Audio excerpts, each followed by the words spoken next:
ஏன் நம்மளுக்கு புரியாத மொழியில பிரேயருக்கு அழைப்பு கொடுக்குறீங்க? தமிழையே கொடுக்கலாமா? அதை நம்ம ஏன்னா தமிழ் தான் எல்லாருக்கும் தெரிஞ்ச மொழி. இது புரியாத மொழியில எதுக்கு அழைப்பு கொடுப்பானே? பிரேயர்ங்கிறது மனசை பொறுத்த விஷயம், மொழியை பொறுத்த விஷயம். இந்த ஐயா கேட்டதுக்கு என்ன? இது நல்ல கேள்வி. நல்லா தூங்கிட்டு இருக்கும்போது பள்ளிவாசல்ல இருந்து அல்லாஹ் அக்பர் அல்லாஹ் அக்பர்னா என்னையா இது தமிழ்நாட்டில் உட்கார்ந்துக்கிட்டு அல்லாஹ் அக்பர்ங்கிறீங்க? இது ஒரு விகாரமாக ஒரு தோற்றம் அளிக்கிறதுல ஆச்சரியம் இல்லை. ஆனா அதை நீங்க முதல்ல இப்படி புரிஞ்சுக்கிறீங்க. இப்ப நம்ம நாட்டு ராணுவத்தில் வந்து எல்லா மாநிலத்துக்காரனும் சேர்றாங்க. சேரும் பொழுது ராணுவத்தில் பயிற்சி கொடுப்பாங்க.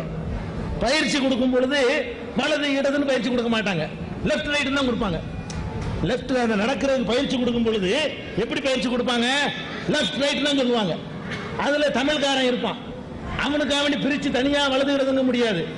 அது மாதிரி உருதுக்காரன் இருப்பான், அவனுக்கு தனியா பிரிச்சுக்கிட்டு அவனுக்கு ஒரு வார்த்தையை சொல்ல முடியாது. லெப்ட் ஆங்கிலமே அவனுக்கு தெரியாது போனவனுக்கு, இருந்தாலும் என்ன விளங்கிடுவான்? லெப்ட்ல இதை வைக்கணும், ரைட்ல இதை வைக்கணும், அது விளங்க அவனுக்கு. லெப்ட்னு எழுத தெரியாது அவனுக்கு, ஆனா என்ன விளங்கு? லெப்ட்னு அந்த காலை வைக்கணும், ரைட்னு அந்த காலை வைக்கணும், முடிஞ்சு வச்சு கதை அப்படிங்கிற அளவுக்கு விளங்கி வச்சிருப்பான். அதை விட்டுருங்க. இப்ப நம்ம நாட்டினுடைய தேசிய கீதம்னு ஒன்று வச்சிருக்கிறோம், ஜனகான மன அதி நாயக ஜெயங்கிறோம். இது வந்து வங்காள மொழியில உள்ளது. வங்காள மொழி சிறந்தது என்பதற்காகத்தான் அது தேசிய மொழி ஆக்கியிருக்கோமா? வங்காளத்தோட தமிழ் மட்டமா? இல்ல. அது எதுக்காக ஆக்கியிருக்கிறோம்? எழுதினவன் நல்ல ஒரு கவிஞன் என்பதற்காக ஆக்கியிருக்கலாம். அதுல என்னுடைய கருத்து நல்லா இருக்குது, எல்லா மாநிலத்தையும் சேர்த்து சொல்றாருங்களுக்காக ஆக்கியிருக்கலாம். அதுலயும் கூட தவறு கண்டுபிடிக்கிறவங்களா இருக்கிறாங்க. பஞ்சாப சிந்துங்களா, சிந்து பாகிஸ்தான்ல இருக்குது, ஏன்டா பஞ்சாப சிந்து கத்துறீங்கன்னு சொல்றவங்களாம் இருக்கிறான், அது வேற விட்டுருங்க. ஆனா வந்து தேசிய கீதம்னு சொல்லி தமிழ்நாட்டில் உட்கார்ந்துக்கிட்டு தனி தேசிய கீதம் பாட முடியுமா? தமிழனா இருந்தாலும் ஜனகணமனன்னு பாடுறோம், அவன் மலையாளியா இருந்தாலும் ஜனகணமனதான். எந்த நாட்டுக்காரனா தனித்தமிழ் பேசக்கூடியவர்களா இருந்தாலும் அந்த இதை முடிக்கும் பொழுது ஜனகணமனங்கிறாங்க. இதுல நம்ம என்ன பார்க்கறது இல்ல, எங்க மொழி ஏண்டா வைக்கலன்னு பார்க்க மாட்டேங்கிறோம். அங்க என்ன பார்க்கிறோம் தெரியுமா? ஒரு தேசத்தின் ஒரு ஒருமைப்பாடு. ஒரு நாட்டினுடைய கீதம் எழுதும் போது 72 சொல்லக்கூடாது.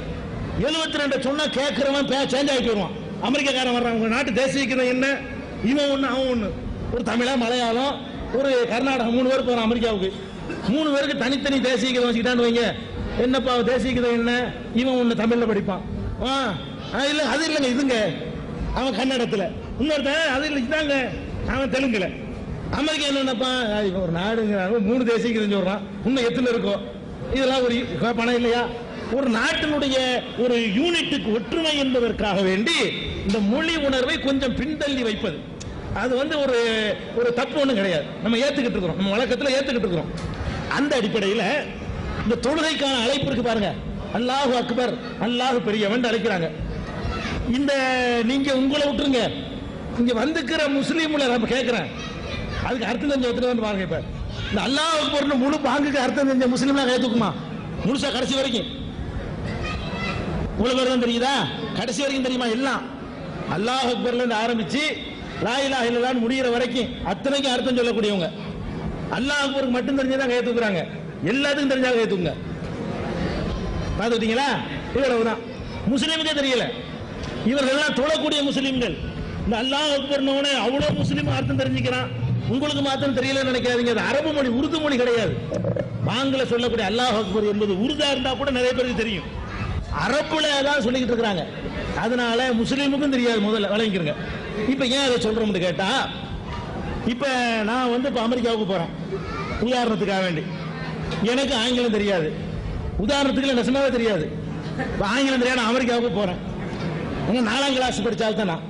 இப்ப அமெரிக்காவுக்கு போன உடனே அங்க இருந்து ஒரு பள்ளிவாசல்ல இருந்து பள்ளிவாசல் கட்டணம் இருக்குது, அங்க இருந்து ஆங்கிலத்தில் கடவுள் பெரிய வந்து இந்த இதுக்கு டிரான்ஸ்லேஷன் பண்ணி கத்துறாங்கன்னு வைங்களேன், அது தொழுகைக்கான அழைப்பு என்று என்னால் புரிந்து கொள்ள முடியாது.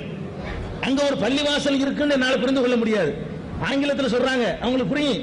நான் போயிட்டு இருக்கிறேன், சவுண்ட் ஒரு சத்தம் வருது, என்னமோ கத்துறாங்க அப்படின்னு போயிட்டு இருப்பேன். அப்ப அதுவே அல்லாஹ் அக்பர்னு சொன்னாங்கன்னு வைங்க, எனக்கு அர்த்தம் தெரியாது, எனக்கு ஆங்கிலமும் தெரியாது, அரபியும் தெரியாது.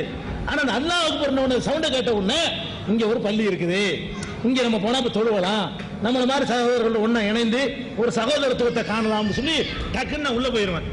ஒரு அமெரிக்காக்காரன் இங்க வர்றான், அவனுக்கு ஆங்கிலம் தான் தெரியும்.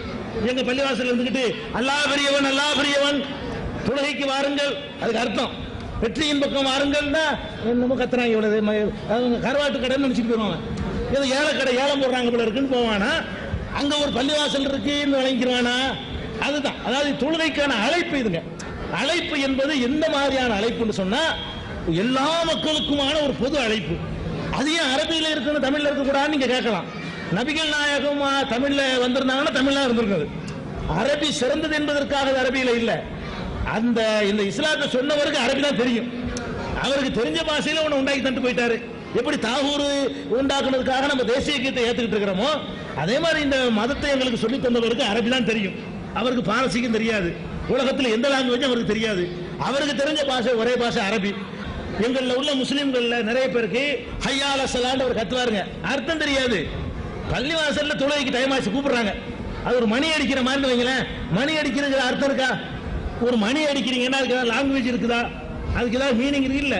இது ஒரு மணி அடிச்சா என்ன அர்த்தம், 2 மணி அடிச்சா என்ன அர்த்தம்னு சொல்லி கொடுத்துட்டோம்னா அதை மக்கள் எல்லாம் புரிஞ்சுக்கிறாங்க. அந்த மாதிரி தான் அல்லாஹ் அக்பர்ன உடனே இந்து சகோதரர்களுக்கு வழங்க என்ன வழங்க, பள்ளி வாசல்ல காலை தொழுகைக்கு அழைப்பு கொடுக்குறாங்க. இப்பதான சத்தம் போட்டுருக்கேன்னு வைங்களேன், இப்படி நான் அடிக்கிறேன்னு என்ன அர்த்தம், சத்த குறைங்கன்னு அர்த்தம். ஆனா இது லாங்குவேஜ் கிடையாது. ஒரு கருத்தை பல மாதிரி சொல்லலாம். இப்ப தாகமா இருக்கணும் இப்படி நான் கேட்பேன், தண்ணி தாங்கன்னு கேட்டா அது லாங்குவேஜ். இப்படின்னா அது மொழி இல்ல, அது அதுக்கு ஒரு அர்த்தம் இருக்குது. அந்த மாதிரி தான் அல்லாஹ் அக்பர் அர்த்தம் வழங்குதோ வழங்கலையோ, முஸ்லீம்கள் தொழுகைக்கு டைம் ஆச்சு அது வழங்குதா இல்லையா? அதுக்கு தான் அந்த ஒரு உலக யூனிட்டுக்காக வேண்டி, உலக ஒருமைப்பாட்டுக்காக வேண்டி இதை நம்ம ஏத்துக்கிறோமே. அரபி சிறந்ததுக்காக இதை சொன்னா குற்றவாளி. இஸ்லாத்துல அரபு மொழி தான் உலகிலே சிறந்த மொழி, அதுக்காக நாங்கள் சொல்றோம் எவனாவது சொன்னால் அவன் குற்றவாளி. இஸ்லாம் அது அங்கீகரிக்காது. அரபி சிறந்த மொழி கிடையாது. எல்லா மொழி மாதிரி தான் அரபி மொழி.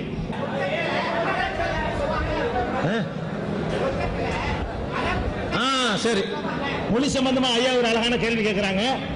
சொர்க்கத்துக்கு போறோம் இல்லையா, சொர்க்கத்துல எல்லாரும் அரபுல தான் பேசிக்கிறவாங்கன்னு சொல்றாங்களே, அது உண்மையான இருக்கிறாங்க? உண்மையே கிடையாது. அப்படி குர்ஆன்ல சொல்லப்படல, அப்படி நபிகள் நாயகம் சொல்லவும் இல்லை. சொர்க்கத்து பாஷையில அரபி கிடையாது, அப்படி எந்த ஆதாரமும் கிடையாது. அப்படி நினைக்கவும் கூட ஒரு முஸ்லீம் எல்லா மொழியும் மாதிரி ஒரு மொழி, கடவுள் வந்து இந்த மொழி அல்லாத வேற ஒரு மொழியை கூட ஒரு பொதுமொழியா அன்னைக்கு ஆக்கலாம், இதுல ஒண்ணு தேர்ந்தெடுத்து ஆக்கலாம், அதை நம்ம சொல்ல முடியாது. அரபி